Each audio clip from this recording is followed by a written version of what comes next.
دع الأيام تفعل ما تشاء وطب نفسا إذا حكم القضاء ولا تجزع لحادثة الليالي فما لحوادث الدنيا. والصلاة والسلام على سيدنا محمد وعلى آله وصحبه أجمعين. أما بعد. So we now move on to one of the most significant, one of the most interesting lessons in the Sirah of the Prophet ﷺ. And this incident marks a turning point for Islam. It is the precursor to the conquest of Mecca. And in fact, Allah subhanahu wa ta'ala calls this incident a clear victory. إِنَّا فَتَحْنَا لَكَ فَتْحًا مُبِينًا. We have given you a clear victory. Many Muslims, they consider Surah Al-Fatah to be for the conquest of Mecca, but this is not true. Surah Al-Fatah came down at the Treaty of Hudaybiyya. And so the Fatah that Allah refers to, إِنَّا فَتَحْنَا لَكَ فَتْحًا مُبِينًا. We have given you a clear victory. This is a reference to the incident of Hudaybiyah, which is what we are going to talk about inshallah today and for the next few series or lessons.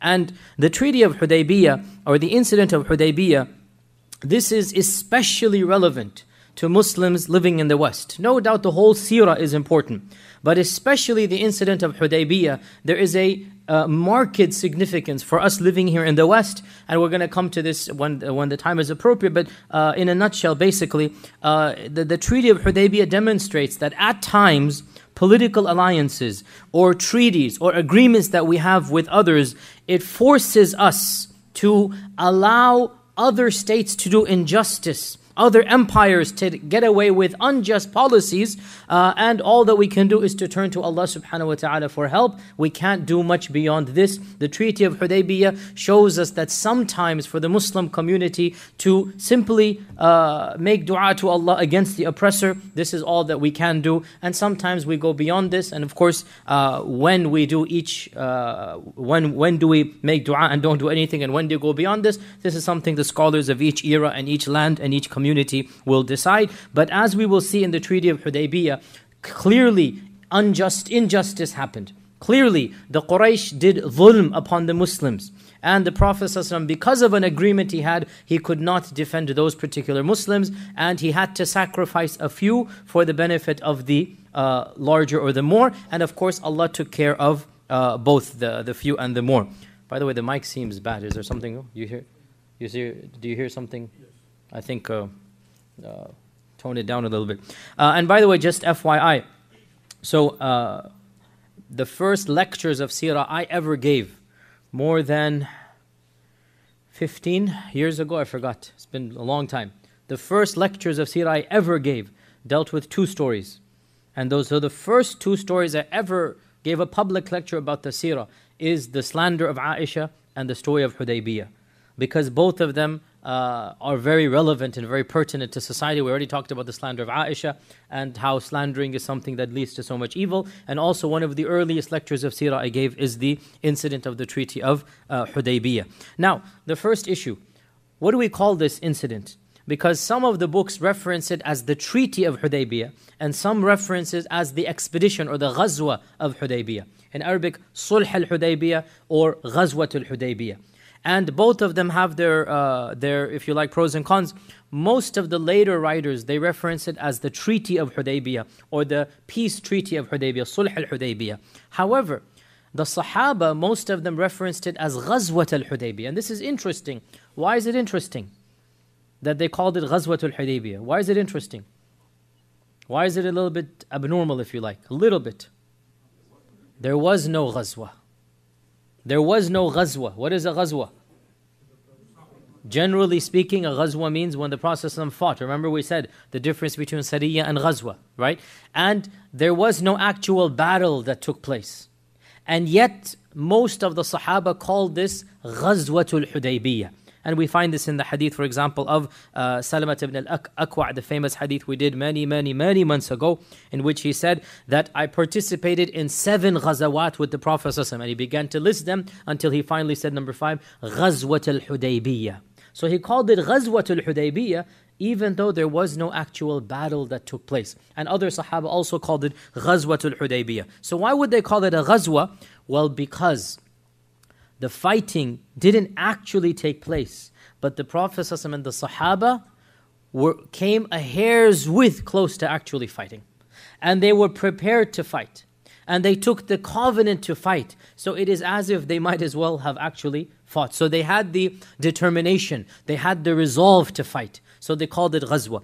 Also, it can be called a ghazwa because this expedition or this incident of Hudaybiyah is so significant politically that it really references more than just the incident of Hudaybiyah. So some scholars say it actually makes more sense to call it the ghazwa, because ghazwa means there was a conquest, and Allah has called it a conquest. Inna fatahna laka fatham mubina. What was the cause of this ghazwa? What was the reason why the Prophet left Medina? Sometime during the 6th year of the Hijrah, we don't know exactly when, the Prophet saw a dream in which he saw himself doing tawaf around the Kaaba, and being in ihram, which means he's in umrah, and shaving his hair, which means he's finished the umrah. So he saw himself doing all of these rites of umrah. And he interpreted this, because as we know, the dreams of the prophets are all true. He interpreted this that Allah subhanahu wa ta'ala is commanding him to go to Mecca and do umrah. And this dream, it is not mentioned explicitly that the Prophet saw it, but what is mentioned is that when Hudaybiyah is going on and after Hudaybiyah, references are existing to the dream. For example, the Quran itself references. The Quran itself references, لَقَدْ صَدَقَ اللَّهُ رَسُولَهُ الرُّؤْيَا بِالْحَقِّ. Verily, the dream that you saw, Allah will cause it to be true. لَتَدْخُلَنَّ الْمَسْجِدَ الْحَرَامَ. You will of a surety in the future. So Allah says, you saw a dream, it's going to be true, but it will happen in the future. آمِنِينَ مُحَلِّقِينَ رُؤُوسَكُمْ. You will be safe and secure, and you will have had your hairs shaved off. And also in the famous hadith of Bukhari, as we will come to, that Umar ibn al-Khattab came up to the Prophet and said, Ya Rasulullah, did you not tell us that we would be doing tawaf and shaving our hair, so where would he get this information from? Allah told him through the dream, and the Prophet said, I told you, but did I say it was going to be this year? No, it could be next year. So clearly then there are references to the Prophet having seen a dream. And so the Prophet announced his intentions to the Sahaba and to the surrounding Muslim tribes. By now it's the 6th year of the Hijrah, so Badr has taken place, Uhud has taken place, Khandaq has taken place. The Islamic Republic, or the Islamic, if you like, political area has become relatively large, so the surrounding areas are also Muslim. So the Prophet ﷺ announces his intention that he will embark on a umrah to Mecca, so everybody who is able to join should join. And all of the historians, all of the Sirah experts agree, and this is amazing that they actually agree on a date, because usually they don't agree. Even the Battle of Uhud is debated, even the Battle of, so many battles are debated. The Battle of Khandaq is a huge debate when it took place. The Battle of all of these battles is a huge debate. For some reason, this battle is pretty much unanimously agreed. The Prophet ﷺ left Medina on the 1st of Dhul Qa'dah in the 6th year of the Hijrah. So this is pretty much unanimously agreed. In fact, I don't know of any difference of opinion amongst all of the classical scholars of Sirah that the Prophet ﷺ left Medina on the 1st of Dhul Qa'dah, and he had made the announcement to the Ansar, to the Muhajirun, to the surrounding tribes that he would be performing the Umrah. Now we can imagine the Sahaba have not seen Mecca for 6 years. And the excitement would have been so high, as well the anticipation, as well the nervousness, what's going to happen. And when the news reached the Muhajirun and Ansar, they immediately prepared. It's going to be at least a month and a half to go do Umrah and come back, and Allah knows what's going to happen. They're preparing. As for the Bedouins, as for the A'rab around Medina, they refused to participate. And the Quran references this, and also books of Sirah and Tafsir reference it, that Allah subhanahu wa ta'ala mentions in Surah Al-Fatih that those who remained behind from the A'rab, from the Bedouins, they said, شَغَلَتْنَا أَمْوَالُنَا وَأَهْلُونَا فَاسْتَغْفِرْ لَنَا. They gave an excuse to the Prophet and they said, our properties, our money and our families, they prevented us. So ask Allah to forgive us, we're not able to go. شَغَلَتْنَا أَمْوَالُنَا وَأَهْلُونَا فَاسْتَغْفِرْ لَنَا. Then Allah exposed them. يَقُولُونَ بِأَلْسِنَتِهِمْ مَا لَيْسَ فِي قُلُوبِهِمْ. They say with their tongues what is not in their hearts. And Allah Azza wa Jal tells us, this is in Surah Al-Fatih, verses 10 onwards, what was their real excuse. بَلْ ظَنَنْتُمْ أَلَّنْ يَنْقَلِبَ الرَّسُولُ وَالْمُؤْمِنُونَ إِلَى أَهْلِهِمْ أَبَدًا وَزُيِّنَ ذَلِكَ فِي قُلُوبِكُمْ وَظَنَنْتُمْ ظَنَّ السَّوْءِ وَكُنْتُمْ قَوْمًا بُورًا. You thought that the Prophet ﷺ and the believers will never return back alive. And you thought the worst thoughts of Allah subhanahu wa ta'ala, and you were a wretched people. That your opinion of Allah is so cheap, and so that as if the Prophet ﷺ is going to die, the Sahaba are going to die, so you made an excuse. And Allah exposed their excuse in the Quran. And we have also in the books, some of the books of tafsir, that these Arab, these Bedouins, they said that this man, meaning the Prophet ﷺ, wants us to go to the very nation that came here to kill us. The Battle of Badr, the Battle of Uhud, they came here to kill us. Surely this is not going to happen. We will not go marching to our deaths. Let us make an excuse and just tell him something else. And this is exactly what they did. They invented an excuse, and Allah subhanahu wa ta'ala exposed them. And subhanallah, their excuse and their laziness and their fear prevented them from upgrading themselves to have the highest honor after the Battle of Badr. As we will come to later on, the Sahaba are not one level. The Sahaba have ranks. And the highest ranks, well, we can say the highest rank is Ashara Mubashara. These are the 10. The second highest are Badr. And the third highest are Hudaybiyya, Bay'at al-Ridwan. Right? And we see here a causal relationship. Those who were brave to go, Allah subhanahu wa ta'ala blessed them with such an immense blessing that the Prophet said to them, when he gave them Bay'at al-Ridwan, he said, no one on earth is more pious and righteous than this group in front of me now. That the Prophet praised them in this manner. And that is why anybody who was present in Bay'at al-Ridwan, he gets an automatic upgrade from the Sahaba that's really second only to Badr. So Badr is the highest, al-Badri. And then the one who participated in Bay'at al-Ridwan. And as for these people, the Arab, because they were hesitant, so they deprived themselves of the blessing of Allah. And of course, this is a well-known principle of Islam. The more tawakkul you have in Allah, the more Allah subhanahu wa ta'ala will bless you. In the end, the books of Sirah mention, Bukhari and others mention 1,400 companions left Medina for Mecca. Now notice here, every single battle or every single ghazwa, the numbers are increasing. What does this show us? More and more Muslims are embracing Islam, right? Badr is 300 something. Then Uhud gets up to 700 something, right? Then Khandaq, we estimated maybe there was like 1,000 or something men, right? So slowly but surely we see, now unfortunately the books of Sirah, they don't fill in all the details, but we can extrapolate. The very fact that 1,400 men are going out for the Umrah clearly shows that now the Muslims, mashallah, tabarakallah, are numbering in the thousands now. Alhamdulillah, the tide is turning even in terms of quantity. So 1,400 of the Sahaba, they left Medina for Mecca, and there are a number of reports. Now here the books of Sirah differ. This is the big controversy. Were they armed for battle or were they not armed for battle? There seems to be both opinions found in the early books of Sirah. Some books mention that they were only wearing the fighting swords. The swords that, so they had different types of swords. There's a sword that you use for animals and just to protection. Then you have, not fighting swords, defense swords, excuse me. Then you have fighting swords, and that is the sharper sword that is used for actual battle. You have the fighting gear, you have the helmets, you have the armor. Now, scholars have differed, or early reports have differed. Did they have the armor and weapons or not? Some books mention they did, some books mention they didn't. And one way to combine these two, and this seems to be the position that inshallah is the correct one, one way to combine these two is that they were not wearing these weapons and armor, but they had them in case they needed them. They had them in separate caravans or in separate, the camels are carrying all of it, but they are not wearing it. Now obviously they are not wearing it for another reason, and that is because they're in ihram. And when you're in ihram, you really cannot wear weapons. You're not allowed to wear, these types of things. So in the state of ihram, it is difficult and it is not feasible to wear these types of things. So Allah knows best. Those people who said they weren't armed, they're saying they weren't wearing the arms. And those who said they had arms means they had them in the caravan if they needed them. And this in fact makes sense because the Prophet ﷺ would not just walk in blindly, not knowing what is going to happen. His whole seerah shows us that he took every reasonable precaution. Now, Another interesting thing is that the Prophet ﷺ left Mecca on the 1st of Dhul Qa'dah.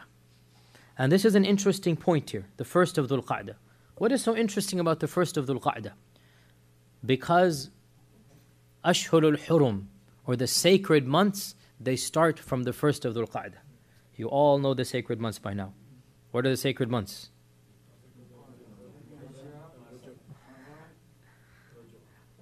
Where's Ramadan? MashaAllah. Okay, good. Trick question. Okay. There is no. Ramadan is not of the sacred months. There are 4 sacred months, right? منها أربعة حرم. إن عدة الشهور عند الله 12 شهرا في كتاب الله يوم خلق السماوات والأرض منها أربعة حرم. Surah At-Tawbah. There are 12 months of the year. This was what Allah had decreed the day He created the heavens and the earth. Out of those 12 months, 4 of them are sacred. أربعة حرم. And this was the religion of Ibrahim. And so the Arabs of Jahiliyyah had adopted that, but they made a big mistake, or not a big mistake, they made a big treason for these months. What did they do? They mixed and matched. They changed them around. They would, if they wanted to go to war, they would say, okay, let's pause Ashhur al-Hurum. Instead of calling this Dhul Qa'dah, let's call this Shawwal. We'll delay Dhul Qa'dah to the next month. Right? So they kept on swapping back and forth. And so Allah subhanahu wa ta'ala said, this type of swapping back and forth, إِنَّمَا النَّسِيءُ زِيَادَةٌ فِي الْكُفْرِ. This is the essence of blasphemy. You're playing with the law of Allah. And then, just as a footnote, a tangent here. So when the Prophet did Hajjatul Wada', it so happened that the restructuring of the year made it back to the original 12 order. And so the Prophet said that in this year, the 12 months have reverted to the original order that the cycle was when Allah created the heavens and the earth. So let there be no more swapping around, right? Because you see, after so much swapping, there was confusion now. What month is what? Can you imagine for centuries they're swapping back and forth? So the people were then confused. So it's just a yearly. And by the way, this is one of the years they couldn't have, one of the reasons they could not have a calendar. So from that year of Hajjatul Wada' up until our times, the Ashhur have been set in stone the way that Allah subhanahu wa ta'ala intended. So what are the sacred months? Dhul Qa'dah, Dhul Hijjah, Muharram, back to back, and then Shawwal, Sha'ban, Rajab, okay? Memorize this. This is basic stuff. Dhul Qa'dah, Dhul Hijjah, Muharram, and then Rajab. These are the 4 sacred months. Now, the Prophet ﷺ left Mecca on the very beginning of the sacred month. So literally he is delaying his departure until the Ashhur al-Hurum begins. And this is clearly intended. It's not a coincidence, right? Whenever he saw the dream, we don't know. But he's waiting for the 1st of Dhul Qa'dah, and literally, and it happened to be a Monday, the 1st of Dhul Qa'dah, the Prophet ﷺ leaves Medina. Why? Because he wants to send the clearest message possible to the Quraysh that I have no desire for war. I have no desire for war. I'm leaving peacefully, I'm wearing ihram, and I'm going peacefully to Mecca. Now, of course we understand, or if we don't, then I'll clarify here. This was a huge gamble or risk. And obviously the Prophet was putting his trust in Allah when he's doing this risk, but it is a risk. Why is it a risk? Well, technically, the Quraysh are supposed to allow everybody to come to Mecca in the sacred months. Ibn Abbas himself says that in the sacred months and in the haram, the one whose father was murdered would see his father's murderer doing tawaf, but he would not touch him. This was the law of Jahiliyyah, the law of Ibrahim obviously, that the law of Jahiliyyah that the Quraysh prided themselves on. That once the Ashhur al-Hurum is announced and the people of Mecca know, and the people of Arabia know it is now the sacred months, so there should not be any fighting. And remember we talked about the incident right before the battle of Badr when the Sahaba, they had the little bit of a expedition outside of Mecca, and they killed one person on the first day of the sacred months. What happens? The people of Mecca, the Quraysh, raised a huge hue and cry. They kill in Ashhur al-Hurum, right? And يَسْأَلُونَكَ عَنِ الشَّهْرِ الْحَرَامِ قِتَالٍ فِيهِ. Allah revealed in the Quran, they ask you about fighting in the sacred months. قُلْ قِتَالٌ فِيهِ كَبِيرٌ. Fighting in the sacred months is a kabir. And this means in Islam, anybody, now this obviously applies to nations and states, anybody who engages in offensive war in the Ashhur al-Hurum, this is kabiratun min al-kaba'ir. This is a major sin. that Allah subhanahu wa ta'ala, for wisdoms that are, some of which are obvious and some of which Allah knows, for political stability, for the economy of the world, there should be 1/4 of the year, everybody should be at peace. And if there needs to be a war that is offensive, delay it to a time that everybody should be on guard, everybody should know. So 4 months of the year, there should be complete peace. And therefore the Prophet leaves on the 1st of Dhul Qa'dah, so that everybody can be sure that I am leaving in the state of Ihram, in the month of Haram, to visit the land of the Haram. And technically, the Quraysh are not allowed to prevent anybody from entering Mecca during Ashhur al-Hurum. And in their history, they have never done so. There's always a first, there's going to be a first now. Right? In their history, they have never done so. And this would be the very first time in the history of the Quraysh that they would disobey the law of Ibrahim. And knowing it is the Ashhur al-Hurum, announcing it is the Ashhur al-Hurum, still they do not allow the pilgrims access to the Kaaba. And this is going to happen in a few days. So the Prophet leaves on the 1st of Dhul Qa'dah, and he reaches the miqat. And the miqat, of course, of Medina is Dhul Hulayfa. Dhul Hulayfa. And it is the sunnah to pray 2 rak'ahs in Dhul Hulayfa. It is well known, it is the sunnah. And to this day, pilgrims who leave Medina, they will stop in Dhul Hulayfa and they will pray 2 rak'ahs. And we talked about this in the fiqh of Hajj. And to reiterate, the 2 rak'ahs are prayed because of the valley of Dhul Hulayfa and not because of the ihram. Many people have the position, and this is a position that the fuqaha have held, but there's no basis for it, that you pray 2 rak'ahs every time you enter the ihram. And this doesn't seem to be the case. Rather, the case is the Prophet prayed in Dhul Hulayfa because he said this is a sacred valley. And so he prayed 2 rak'ahs because of the valley of Dhul Hulayfa. And so he prayed 2 rak'ahs, and then he put on the ihram, and he also consecrated the animals. The consecration of animals is something that, unfortunately, the Muslim Ummah has almost lost in its entirety. And this is a practice that was instituted by Ibrahim alayhi salam, and it was very common up until recently in history, when people stopped bringing camels and animals for Hajj and for Umrah. And by the way, you can take udhiyah in Hajj and in Umrah, because the Prophet ﷺ is going for Umrah, and yet he has with him animals. In fact, in one report, he took 70 camels. 70 camels is a fortune. And subhanAllah, this year he took 70, Hajjatul Wada' he took 100. And this shows us that, another point we benefit, the Prophet ﷺ always wanted to increase when he did something. Right? That he was going for Umrah, he takes 70. He goes for Hajj, he takes 100. That whenever he wanted to do something again, he didn't want to do it the same way, he wanted to do it even better. That every year, every instance is moving up. So this year he takes 70 camels, and when you enter Ihram, you consecrate the camels. What does it mean, consecrate the camels? And this is Ihlal. In Arabic it's called Ihlal. And Ihlal means to basically put special decorations, garlands, different types of signs that these days is very rare to see. You put it on the animal. And the reason why you put it on the animal is to designate this animal has been dedicated for the fuqara and masakin of Mecca, and we are going to take it as a token to present basically to Allah subhanahu wa ta'ala, pass out the meat to the fuqara, and Allah will, Allah subhanahu wa ta'ala will bless us for that. And the Arabs of old, all of them, and this is something unfortunately that is now lost because people don't do it that often, when they would see these animals, this is a sign of piety. It is a sign of iman, and they valued this. Why? Because you have all of these camels. Now technically, once you have consecrated an animal, you're not supposed to use it, unless you have to. So if you only have one camel and you have consecrated it, then you're allowed to ride the camel to Mecca.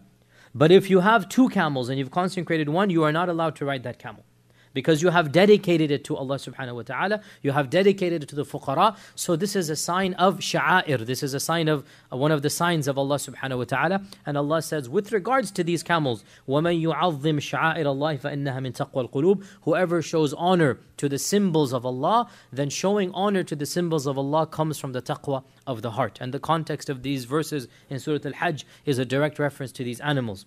By the way, have any of you seen these animals, these types of consecrations? Is it common in Pakistan anymore? I don't know. Yes. It is, huh? Okay, that's, so you decorate them in this manner. Exactly, yes, that's the point, yeah. Yes, exactly. That's the consecration. Exactly. I was wondering, is this still... of course, it is. I mean, when I did Hajj with some local Arabs, not going with the tour. See, when you go with the tour, what happens? You stick with the tourists, right? You do it when you're taking the animal to Mecca, right? That's a different issue. But when you're going for Hajj and Umrah, then you're supposed to show the people that these animals have been dedicated to Allah subhanahu wa ta'ala, right? And by the way, I mean, I'll look up into this issue, but I'm not saying it's wrong, by the way. But the point of consecration is, it is the hadi, it is the udhiyah that you take to the Kaaba. Okay, so the Prophet ﷺ had all of these 70 animals consecrated, dedicated, if you like. And if you remember, or for those of you who have heard the story before, towards the end of this story, what happens? He shows these animals, he demonstrates, he has all of these animals to some of the emissaries that have come from the Quraysh. And this softens the heart of some of the emissaries. And they say, all of these animals for Allah subhanahu wa ta'ala, it is not allowed to stop these people from going to the Kaaba. Right? So he used this as a tactic as well to soften the heart. Now obviously the niyyah here is not to do this, but he is using this later on to soften the hearts of the enemies in the Quraysh, because it was a part of their culture and it's a part of our culture, that these animals are meant for Allah subhanahu wa ta'ala to be distributed to the fuqara of Mecca, to the hujjaj, to the pilgrims, to the people doing umrah in Mecca. So nobody should touch them, to stop them. They now have a sacred status. So the Prophet consecrated his animals at Dhul Hulayfa. And it was at Dhul Hulayfa that he chose a Sahabi by the name of Busr ibn Safwan al-Khuza'i to go to Mecca and find out what the Quraysh were doing and come back and report to him. Now, again and again we find the caution of the Prophet ﷺ, again and again, that his tawakkul is so perfect. He knows Allah Azza wa Jal will take care, but he does everything in his power to make sure that the plan is perfect. And we see this throughout the whole Sirah. Tawakkul means you do everything you can and then you leave the rest to Allah. He's sending a spy. Which spy did he choose? Nobody famous. Nobody knows him from the Quraysh. He's not even from the Ansar or the Muhajirun. He's from the Khuza'a. And the Khuza'a is a neutral tribe. He's a Muslim. The tribe is neutral. The tribe of Khuza'a is neutral. Why is this beneficial? Because if he sent an Aus or a Khazrajite, big trouble. If he sent a Muhajir, everybody knows all of the Muhajirun. So he sends somebody that nobody knows has converted yet. And his tribe is a neutral tribe. You go to Mecca, you find out what's going on. They're going to hear that I've departed Mecca, Medina, excuse me. They're going to hear, what is the reaction of the Quraysh? Come back and tell us, right? And this also shows us that the Prophet ﷺ was expecting opposition. Unlike his other military expeditions, he didn't give another area that he's going to. You know, it was common for the Prophet ﷺ, wherever he's going, if he's going north, he'd exit the city south. If he's going west, he'd exit the city east. So that the news spreads, oh, he's exited east, and then he's going to double back. This was common for most of his expeditions. When it came to this incident of Hudaybiyah, he went straight to Mecca. And this was also to demonstrate, I have nothing to hide. I don't have a double agenda.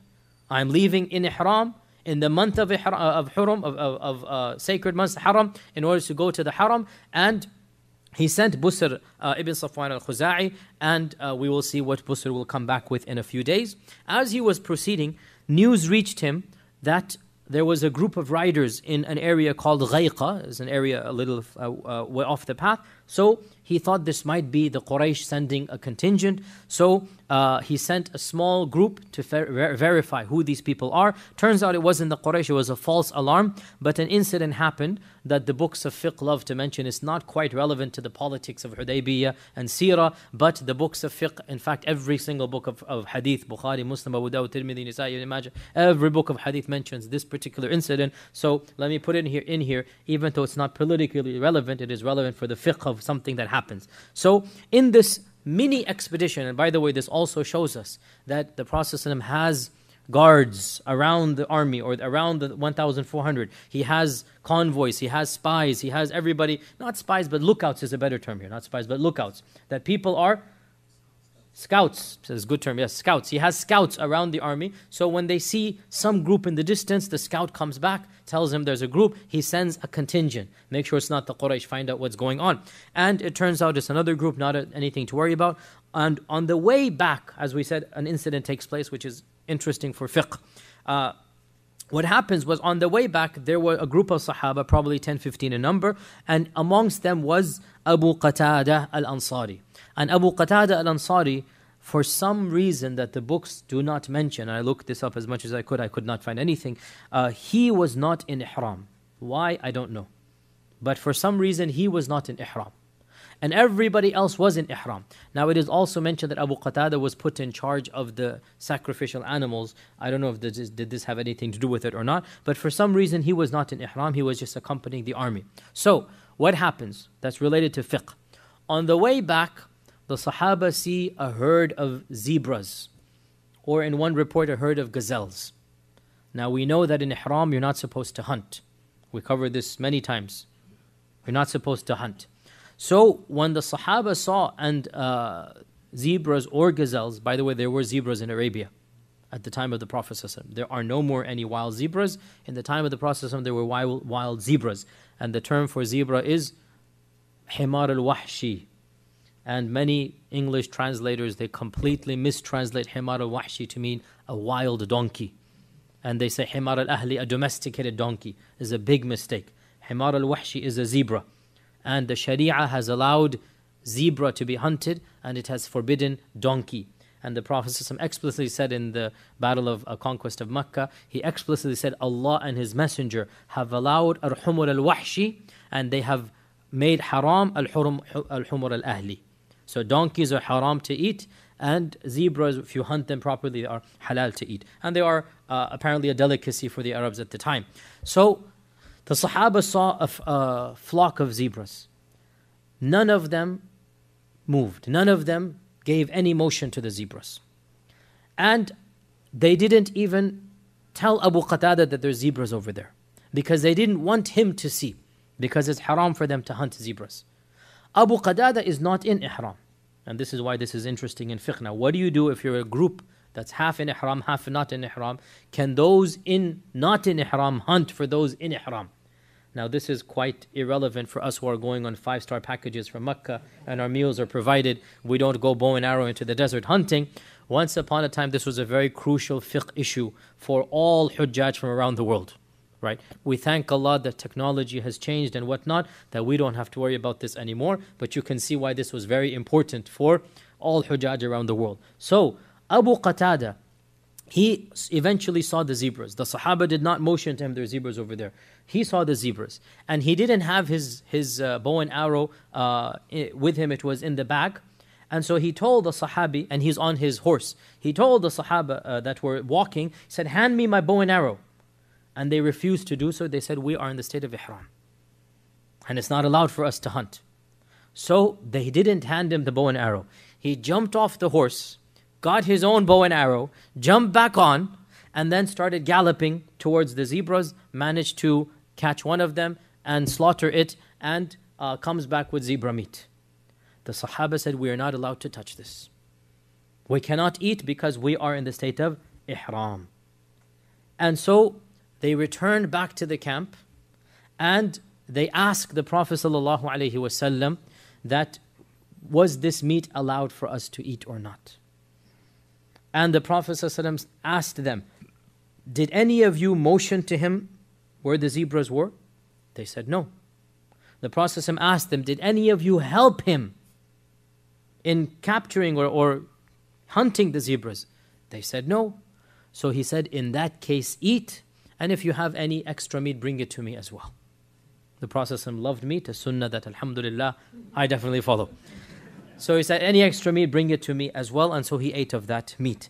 Now, you all understand the fiqh here that's not relevant to us. And that is, if a non-muhrim amongst people in ihram, in and of himself, without any help, and scholars say, even nudging somebody and winking, there's an animal over there, right? This is helping. Because, when you're in the desert, you see an animal in the distance, right? Even just pointing or handing him a spear, handing him a bow and arrow, in our times handing him a hunting gun or rifle, all of this constitutes for the muhrim helping. But if the one not in ihram goes of his own accord and he hunts without having been told or helped, and he then gifts the hunted animal to those in ihram, obviously the animal becomes halal. Okay, so this is a fiqh point which is not quite relevant to us. For those who are going for hajj or whatnot, I don't think you're going to apply it this hajj around, Allah knows best. But what I find very interesting, subhanAllah, and wallahi it really is, pun intended, food for thought over here, very profound here, we find the cautiousness of the Sahaba. How careful they were. No doubt the Sahaba wanted that meat. No doubt it is a delicacy. For sure they have not eaten meat for a while. They're on an expedition. They probably have dates and water, right?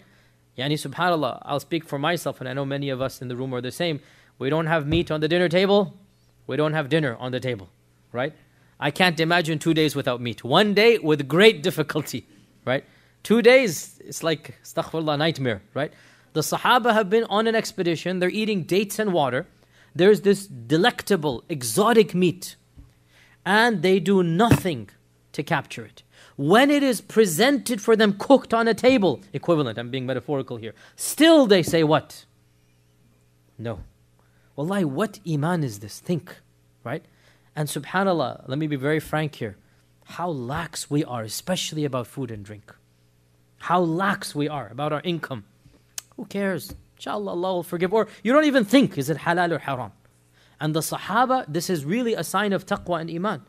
They want to make sure every luqma, every morsel of food is halal. Because they know the big sin of eating haram. Our Prophet ﷺ said that the flesh that is nourished through the haram will not have any chance of entering Jannah. And our Prophet ﷺ basically told us in that famous hadith that the one who eats haram, his dua will not be answered. So there were, and no doubt, one who is cautious in his food and drink, no doubt this is a sign of iman and taqwa. No doubt. And that's why one of the outward signs of Islam, in Sahih Bukhari and Sahih Muslim, Man salla salatana wa istaqbala qiblatana wa akala dhabihatana fadhalikum al-Muslim. The outward sign of Islam, whoever prays our prayer and faces our qibla and eats of our dhabiha, Man salla salatana wa istaqbala qiblatana wa akala dhabihatana fadhalikum al-Muslim. That is the Muslim who has the protection of Allah and His Messenger. So we find over here a remarkable example of the piety. And this is, the laws are ambiguous. They don't know. Maybe it's halal, maybe it's not. Can you imagine if they know for sure it's haram? They're not going to eat until they ask the Prophet sallallahu alaihi wasallam. And this is what happens over here. And then the Prophet sallallahu alaihi wasallam tells them that it is halal. So the Prophet continues to go onwards until finally Busr al-Khuza'i returns back.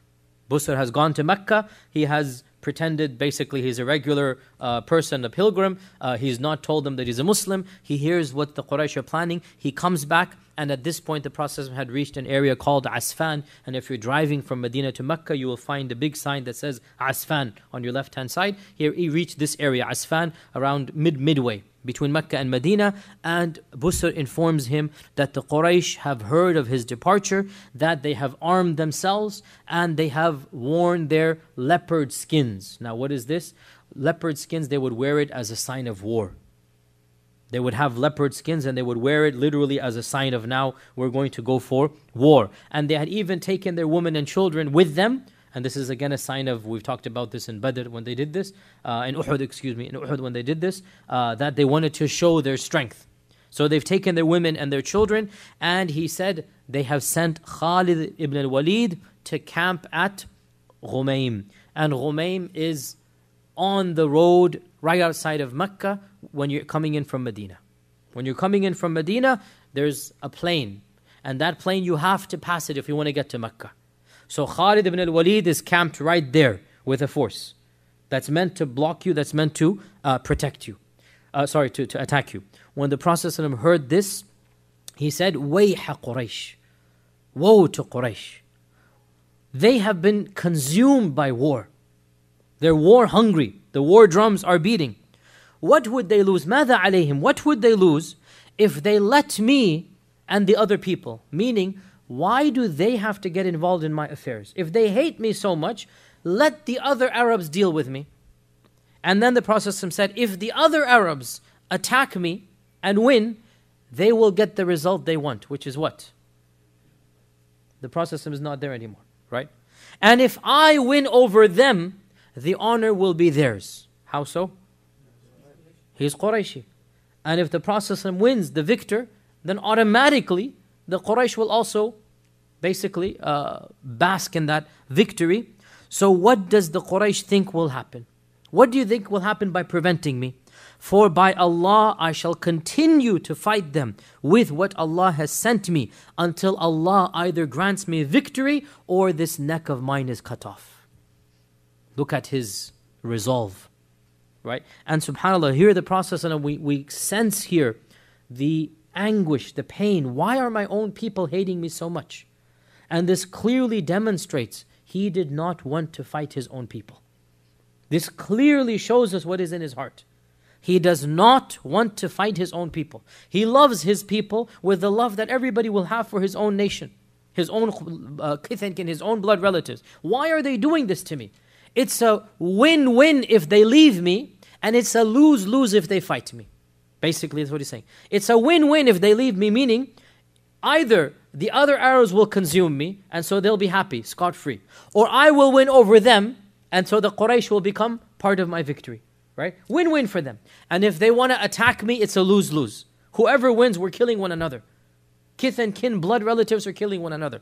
And this really shows us the inner thoughts of the Prophet. Our Prophet did not like war. He did not want to fight and shed blood.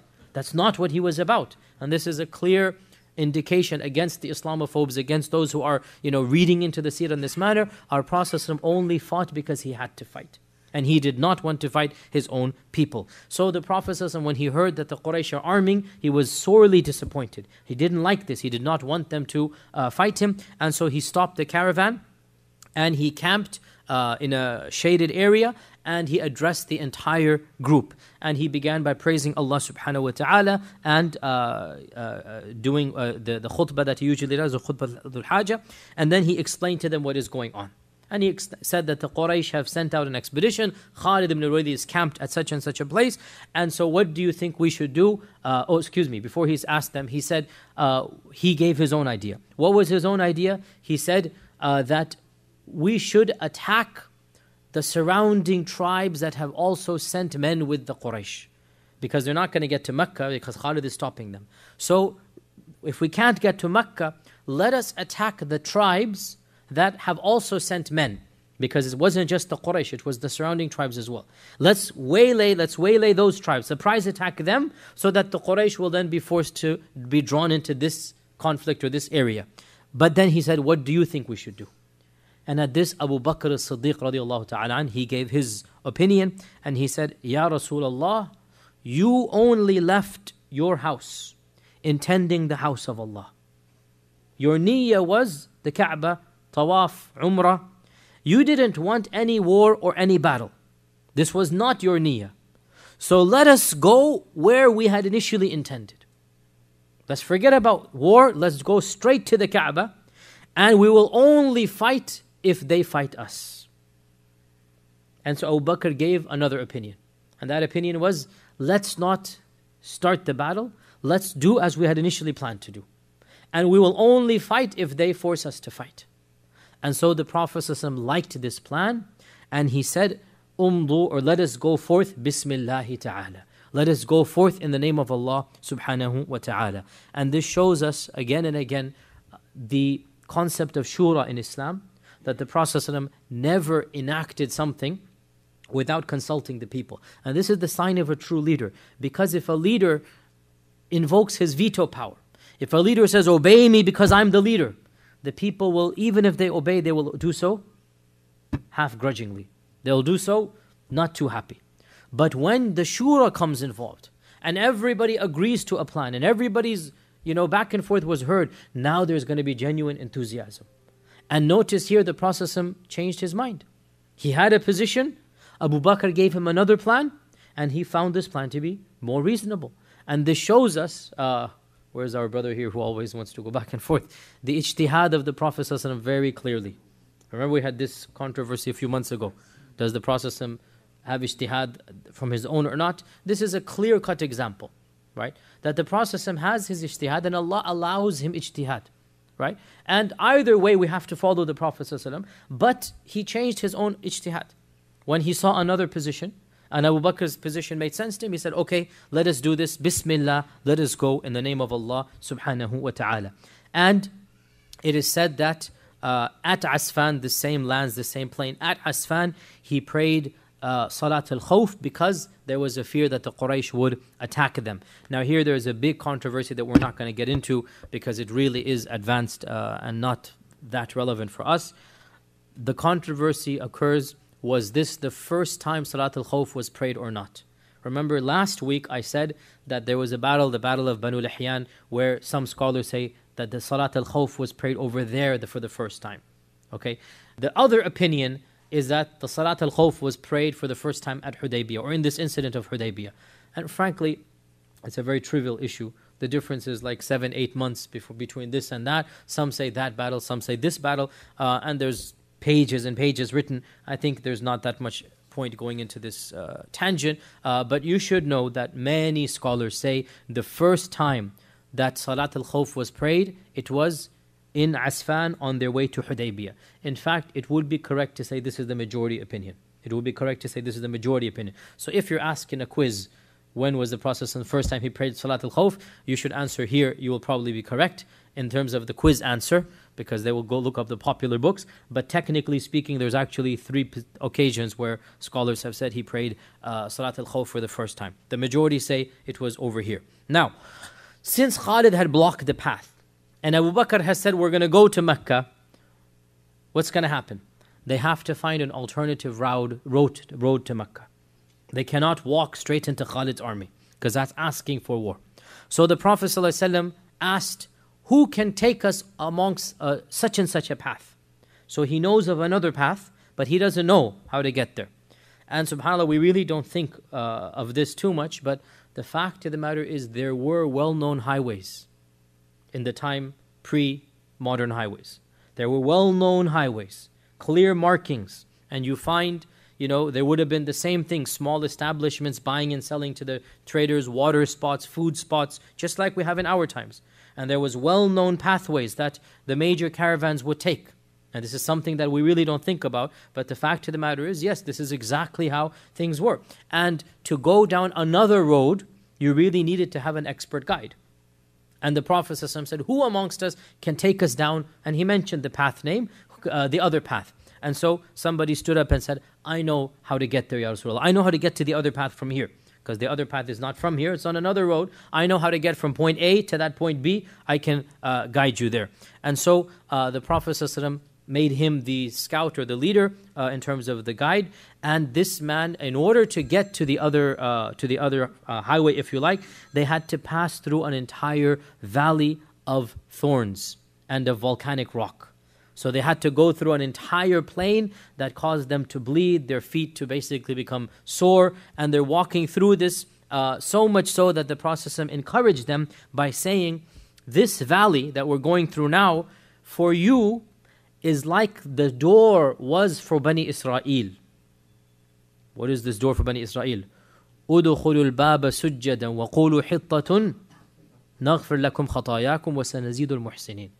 And he then recited this verse. And he said, no one shall pass through this valley except that all of his sins will be forgiven. It was so difficult. And their feet are bleeding and their shrub is now going against their shin and their ankles and everything. So the Prophet eventually, he said that going through this valley, all of your sins will be forgiven. And this gave them immense motivation. And it gave them the impetus that they needed to go through this entire valley, because it would be a forgiveness for their sins. He said, no one shall go through this valley except that all of his sins will be forgiven, except for the man with the red camel. He made one exception. The man with the red camel, his sins will not be forgiven. So they began wondering, who is the man with the red camel? What is going on here? And so they found one of their men, the 1400, one of them, he was announcing at the back that, I've lost a red camel, has anybody seen it? I've lost a red camel. Has anybody seen it? So they came up to him and they said that, why don't, so obviously you're the man, you're the red camel here. Why don't you come with us? Let us go to the Prophet. Perhaps he will include you in the forgiveness as well.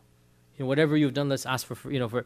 And so it turns out this man was a clear Bedouin with nifaq in his heart. His response showed this. He said, for me to be searching for my camel is more beloved for me than to go to your companion to have my sins forgiven.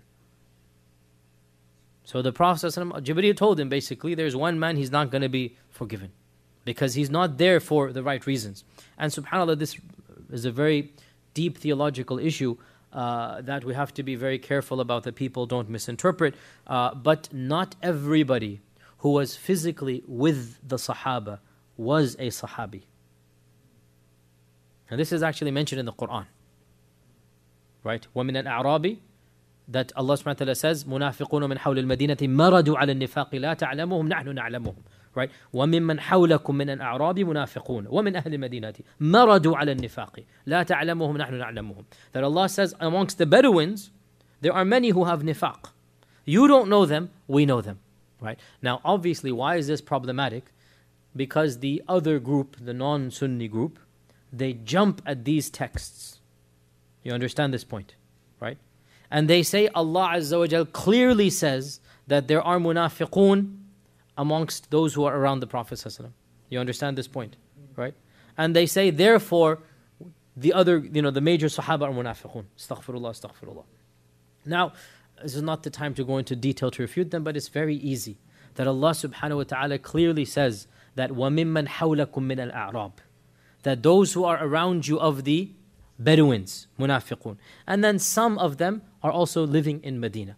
As for the major Sahaba, there is no doubt that the Quran and Sunnah has praised them specifically, indirectly and directly. So we don't take a generic verse that there are munafiqun and use it to negate specific evidences that Abu Bakr is in Jannah, Umar is in Jannah, Uthman is in Jannah, Ali is in Jannah, that Abu Bakr is this, that Umar is this, that Ali is this, that Uthman is this. We don't take a general verse, there are some munafiqun, and use it to trump explicit specific verses. You understand this point, right? And there is no question that those whom they accuse of a'udhu billah, hypocrisy or kufr, really whoever accuses them of hypocrisy, really that person ends up being a hypocrite, really. This is the reality, right? You cannot accuse Abu Bakr and Aisha and Umar and Uthman of having evil except that the evil is in your heart rather than theirs. This is what we firmly believe, and that's something that is clear in the Quran and the Sunnah. We don't have any ambiguity in this regard. So the point being, this hadith shows us, or this incident shows us a reality that we already know, that there were some unknown, we don't even know his name. There were some minor players, if you like, physically present, but their niyyah is not for Islam. Whatever his niyyah was, some business transaction, get some booty, whatever his niyyah was, it's not for the sake of Islam. And when he's worried, where's my camel gone? And he's looking for his camel, the Sahaba say, come, we will ask the Prophet to forgive you. He says, for me to be hunting my camel is more important than going back to your sahibukum, he said, your companion. La hawla wa la quwwata illa billah. Where is the iman of this heart? Obviously, that's a clear indication of why the Prophet ﷺ said everybody will be forgiven except the man with the red camel. So they spent the entire day walking through this valley. It was a very difficult journey. And by the time they exited the valley, the night had just begun to fall. The night had just begun to fall, and they had reached the plain known as Hudaybiyya. Now they reached the plain of Hudaybiyya. Okay, so this valley of thorns, this difficult valley, was basically between them and the main highway. When they finished there, they finally get to Hudaybiyah, and Hudaybiyah leads directly to the road that the Prophet wanted to get to, right? From Hudaybiyah to Mecca, there's a direct road that the Prophet wanted to get to. This is not the road from Medina. Hudaybiyah is actually on the way from Mecca to Jeddah, and not from Medina to Mecca, right? Hudaybiyah is on the way from Jeddah to Mecca. So it is west, and the Prophet is going down south. So he has to go across all the way to the west. And obviously, why is he doing this? Because he doesn't want war.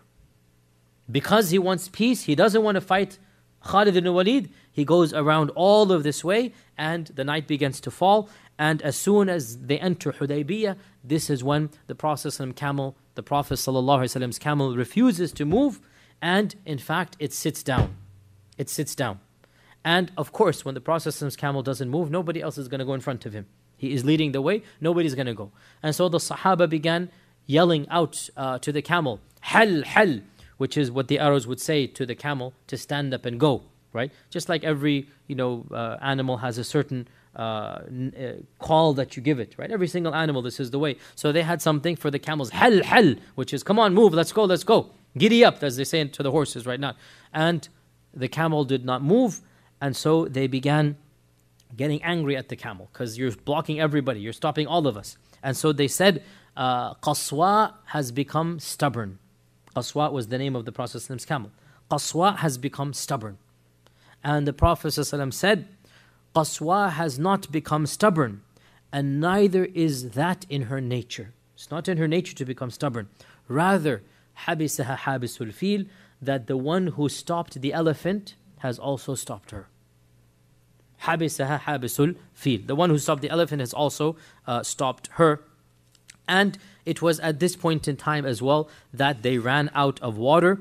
They ran out of water, and they complained to the Prophet ﷺ about the lack of water, because they were not expecting to go away from the main road. Remember, we had said the main road has these stations. They know exactly where they can buy and sell. They know where to go for the wells. Well, they're not on there anymore. They've gone to another road, and now they're at this plain of Hudaybiyah. Now, by the way, what is Hudaybiyah and why is it called Hudaybiyah? So, Hudaybiyah, most of the scholars say that it is without a shadda, Hudaybiyah. And a minority say there is a shadda, Hudaybiyah. Trivial difference. But both are valid. So both are mentioned. Hudaybiyah and Hudaybiyah. Both are mentioned. And it seems as if the name Hudaybiyah, it comes from the Arabic term hadba. And hadba, do the Arabs here know what hadba means? Is it a common Arabic word, or is it one of those classical words that has lost? Ah, very good. So there is something. Half the Arabs know, half of them don't know. Huh? Hunchback. Hunchback, right? Okay. So hadba is what they call a hunchback, right? And apparently there was a tree in this plain that was like a hunchback. So it was going down, right? There was a tree going down. And there was a well next to the tree. So initially they called this land Hudaybiyah, the little tree that is crooked. Because Hudaybiyah min bab al-tasghir, fu'ayl, jubayl, tasghir. Hudaybiyah, the little tree that is crooked. And then that name came to be the well, and then it came to the plains. So Hudaybiyah is this plain. And in our times, Hudaybiyah is called Ash-Shumaysi. Ash-Shumaysi. And next time you guys go for Umrah, your plane will land in Jeddah, you will drive to Mecca. Keep an eye out. Around 10 minutes, 15 minutes before you get to Mecca, keep an eye out, and you will see a sign that says Ash-Shumaysi to your right. This Ash-Shumaysi is Hudaybiyah. In our times it's called Shumaysi, because obviously place names, they change over time. In our times, for some reason, they call it Ash-Shumaysi. And it is 20 kilometers outside of Mecca, right? On the road from Jeddah. So if you guys are coming from Medina, you won't see Shumaysi. On the road from Jeddah to Mecca, 20 kilometers outside of it, before you get into Mecca, you'll find Ash-Shumaysi. And 20 kilometers is basically the distance that, they would do in a few hours. So it's what they call one marhala, one journey. That once you got riding, you're not going to stop till you get to Mecca. One journey away from Mecca. Now, from this, we gain some benefits before we move on. First and foremost, the name of the Prophet's camel, Qaswa. Look at how much details has been preserved, that we even know the name of his camel. And this shows us that if we know the name of his camel, we know far more important things about the Prophet. Those who say the Sunnah has not been preserved, those who say, how do we know what happened? SubhanAllah, we know the number of white hairs in his beard. We know this. Anas ibn Malik said, I counted 14 white hairs in the beard of the Prophet. He's literally sitting there counting the white hairs. SubhanAllah. Again, the detail that the Sirah has been preserved. So the Prophet's mule is called Duldul, and his camel is called Qaswa, right? And his sword is called this, and his shield, they would name their swords and shields. In those days, they would name them. And so all of this is known to us. We also have over here, subhanAllah, it's an amazing point here. When they criticized the camel, the Prophet ﷺ defended the honor of the camel. This is not the characteristic of qaswa. It's not the nature of qaswa. So if the honor of a camel deserves to be protected, how about the honor of a Muslim? Look at what happens when you jump to conclusions and you smear somebody. Smear a camel, right? The Prophet ﷺ protected the honor of the camel. Neither has qaswa become stubborn, and nor even is it in her nature to become stubborn. She's a gentle camel. Don't get angry at her, right? And so this shows us that next time you hear somebody smear somebody else, remember, even a camel's izzah has to be protected, especially the camel of the Prophet ﷺ. How about another human being? Also here notice the beautiful linkage that the Prophet ﷺ said, that the one who stopped the camel is the one who stopped the elephant. Wallahi, how perfect, how apt is that? How eloquent is that, right? In the both cases, they're animals going into Mecca, right? In the both cases, the point is to honor the Kaaba. And by stopping these animals, the Kaaba is going to be honored, right?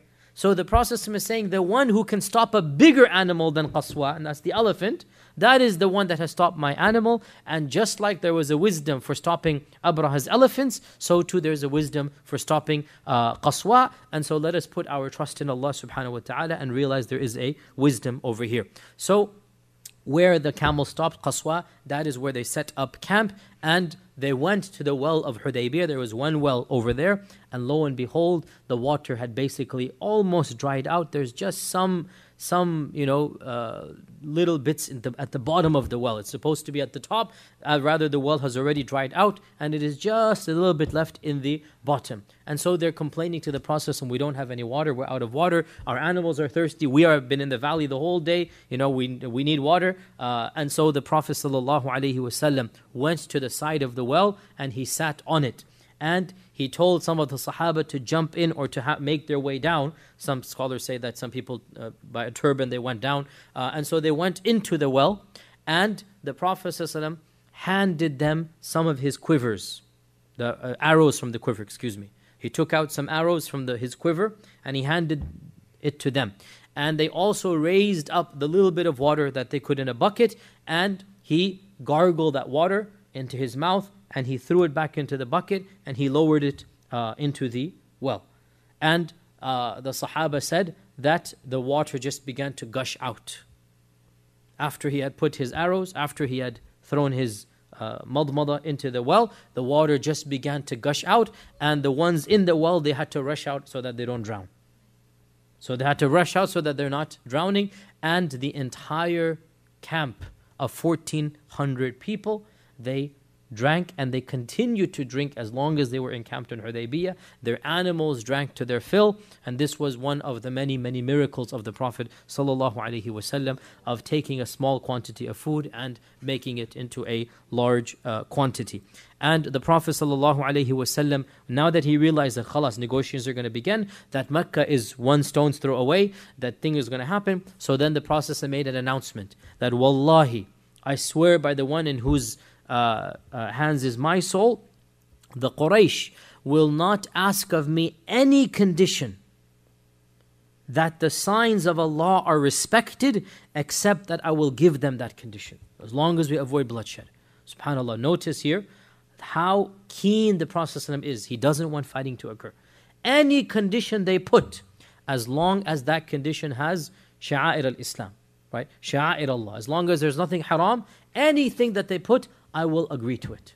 And why did he agree to this? Why did he say this? So that the Sahaba realize as well that I am willing now, as long as we get to the Kaaba, as long as they allow us to go, and as long as there's no bloodshed and everything is peaceful, whatever conditions they put, I will be willing to do that. And this is a prelude to some very harsh conditions. Conditions that even Umar and others, they could not understand at the time. This is a prelude to prepare them, mentally to prepare them. And the camp, he settled down in the camp. Khalid ibn al-Walid, obviously now 1,400 people, when they go places, they cannot go in secret. And so the scouts of Khalid's army come back and tell him The Prophet is not coming from here. He's going from Hudaybiyah. He's camped over there. So Khalid was forced to return to Mecca, and the Quraysh then, had to change their tactics, and they began a series of emissaries, which we cannot start now because that would really be. I cannot start that right now because that would be. The whole, I have to stop in the middle. This is a good place to stop, even though we have some time. But now is the negotiations are going to begin, and that's going to be, inshallah ta'ala, next Wednesday, inshallah ta'ala. So we have 10 minutes for Q&A, a bit longer than usual. Usually I'm rushing to the end, but today I thought, let me actually purposely finish a little bit early, so we leave some time for Q&A, inshallah. Yes? How Abu Qatada hunt a zebra in Rajab? It's Shahr Haram. So the brother is saying, how could Abu Qatada hunt a zebra in Ashhur al-Hurum, which is Dhul Qa'dah? The response, Akhi, imagine if you lived in the desert or any land other than a city, and Allah had told you you're not allowed to hunt for 4 months. This would mean you don't have food sometimes for 4 months. There are no prohibitions for hunting in Ashhur al-Hurum. None at all. What is haram is aggression against humans, not aggression against zebras. Okay? In ihram, wherever you are in the world, and in the haram of Mecca, by the way, not the haram of Medina, by the way. The haram of Medina and Mecca have over 50 differences. I gave a paper about this once, a long time ago. The haram of Mecca and Medina have over 50 differences. One of the main differences, hunting is only haram in the haram of Mecca. Right? Whereas the haram of Medina, it is allowed. In the haram of Jerusalem, it's not even haram technically. They say al-haram al-thalith, the 3 harams, there's no such thing. There's only 2 harams in Islam. But anyway, that answers your question, inshallah. Yes? These 4 months of haram, do they apply to a nation of fighting or individually? If somebody beats me off, can I beat him up? MashaAllah. No, I mean, He wants to know, can I beat somebody up if somebody beats me? Any act of defense is halal at any time of the year. We're talking about war of aggression, war that you began, that sometimes, what this nation calls preemptive wars, right? So these types of preemptive, that there is no imminent threat, you are going to attack. This is what is prohibited. As for individual fighting, this is always haram. 2 Muslims are never allowed to fist fight or fight with weapons. It's not something that is always haram, right? And only if somebody attacks you are you allowed to defend. Okay? So we're talking about an aggression against one political state against another political state. Sisters, any question from the sister side? Back to the brother's side. Another question, yes. Sallallahu Alaihi Wasallam. Yes. Why was it mandatory that it was not a fight, it was a ghazwa? I mean, I don't understand why the people who left behind they become sinners. It was going to Umrah. It was not. The people who were left behind were The question is, why were those who were left behind considered sinful when the Prophet did not command them to go? The response is, they are criticized for lying. They're criticized for lying. Not every Sahabi went for Ghazwatul Hudaybiyah, but some might have had other excuses. But the reason why those A'rab, those Bedouins are criticized is because they blatantly lied. And they thought something very evil. And they thought, بَلْ ظَنَنْتُمْ أَلَّنْ يَنْقَلِبَ الرَّسُولُ وَالْمُؤْمِنُونَ إِلَى أَهْلِهِمْ أَبَدًا وَزُيِّنَ ذَلِكَ فِي قُلُوبِكُمْ وَظَنَنْتُمْ ظَنَّ السَّوْءِ. You thought a very evil thought. And that evil thought, of course, was that they thought that the Prophet would die. Okay, so this is why they were criticized. They lied through their teeth. They lied and they said, شَغَلَتْنَا أَمْوَالُنَا وَأَهْلُونَا. Our money and our families have prevented us. Whereas that wasn't the reason. Okay, there was a hand raised. You had a hand? Yeah. Go ahead.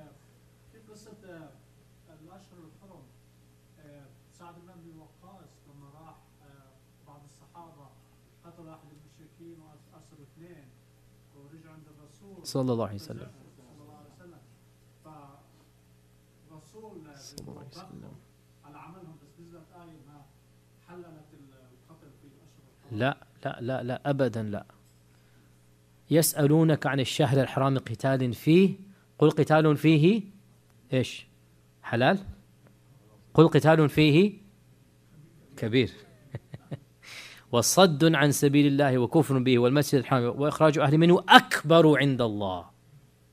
So the brother is saying that in the incident I referenced, when Sa'ad ibn Abi Waqqas killed a person and he took 2 captives and he came back to the Prophet, so he is saying that didn't Allah subhanahu wa ta'ala say that it is okay to fight in Ashhur al-Hurum? No. We talked about this in a lot of detail before the Battle of Badr, and we said Allah subhanahu wa ta'ala gave blame where it is due.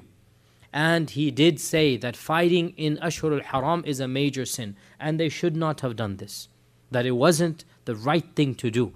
But Allah says, who does the Quraysh think it is to criticize Sa'ad ibn Abi Waqqas? For they have committed far worse sins. For they have prevented people from coming to the Masjid al-Haram. Forget in Ashhur al-Hurum. They have prevented Muslims from worshipping Allah in Masjid al-Haram, right? That وَصَدٌّ عَنْ سَبِيلِ اللَّهِ وَكُفْرٌ بِهِ وَالْمَسْجِدِ الْحَرَامِ أي وَصَدٌّ عَنِ الْمَسْجِدِ الْحَرَامِ. To prevent people from coming to Masjid al-Haram, أَكْبَرُ عِنْدَ اللَّهِ. It is bigger in the eyes of Allah subhanahu wa ta'ala. So Allah did not say fighting is halal. Rather Allah said it is kabir. It is a mistake, but who do you think you are, O Quraysh, to criticize the Muslims for anything after all that you have done? Final questions? Yes. So if you just, it's kind of different question. So if you're just wandering from Jeddah and you're like a 1 or 2 day visa or whatever, do you have to do Umrah or there you can go on? So a fiqh question that if you visit Jeddah, must you do Umrah? No, not at all. In fact, I know this sounds bizarre to many of you, but technically speaking, you don't even have to do Umrah if you visit Mecca, much less Jeddah. Even though one would say, how could you possibly go to Mecca and not do Umrah? But there might be some businessmen, and this is common by the way for those who are living around Mecca, that they have to deliver goods in Mecca. So taxi drivers is a classic example. So here you are in Memphis thinking, how can any Muslim visit Mecca and not do Umrah? But how about the taxi drivers from Ta'if and Jeddah, right? They go between Mecca and Jeddah maybe 5 times a day. You expect them to do Umrah every single time, right? So technically speaking, you can even enter Mecca without ihram, without doing Umrah, right? Even though people like us who go there once every few years, right? Then obviously it really is a lack of adab not to do Umrah, right? So even if a businessman who goes once a year is going, we tell him, Wallahi akhi, this is not appropriate for you to go, but it's not haram, it's not sinful. As long as he's done Umrah and Hajj and he's going for a legitimate business or whatever reason he's going, then we cannot criticize him, but we'll say it's not appropriate. As for the one who's going regularly, obviously, had we been in his shoes, we'd do the same thing as well. Okay? And with this, inshallah, any question with the sisters? MashaAllah, quiet day from the sisters, MashaAllah. Okay, we have a question here. Huh? Where? Yes, go ahead.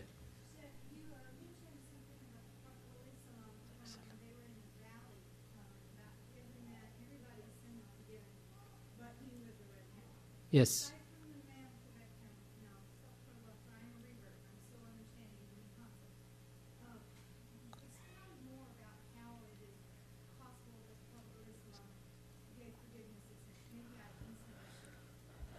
So the sister is saying that she doesn't understand how is it possible for the Prophet ﷺ to grant forgiveness to somebody, and the response is that the Prophet ﷺ did not grant forgiveness. Rather, Allah told him that this valley will be such a big blessing for all of these people because they're struggling, they're bleeding, they're whatnot. So the Prophet ﷺ was told that this valley to you is like the door was to the children of Israel.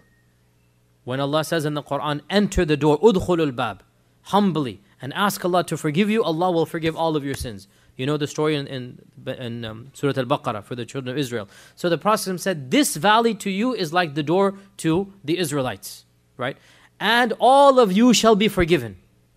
Meaning at this point in time, maybe this man of the red camel became better later. Allah knows. But at that point in time, his crossing over the valley would not get his sins forgiven. right? Except for the man with the red camel. Is that clear? He's not granting forgiveness. He is informing them that Allah Azza wa Jal has blessed them, except for that man, and we clearly saw what was in his heart, that he did not deserve that forgiveness. And inshallah, with that, we will pause for this and come back next Wednesday. For those of you who didn't attend on Tuesday, so we have started the Sahih Bukhari class, and we'll be starting our first Sahih Bukhari hadith, actually, of the book of dua next Tuesday. And I asked any of you who wants to attend, please register with Brother Rusli, because we need to print out the binders and distribute them, or actually sell them at cost price next Tuesday. So we need to know how many binders we need. And with that, jazakumullahu khairan. We can give the adhan and pray, inshallah. Bismillahirrahmanirrahim. يا من أجبت دعاء نوح فانتصر وحملته في فلكك المشحون يا من أحال النار حول خليله روحا وريحانا بقولك كن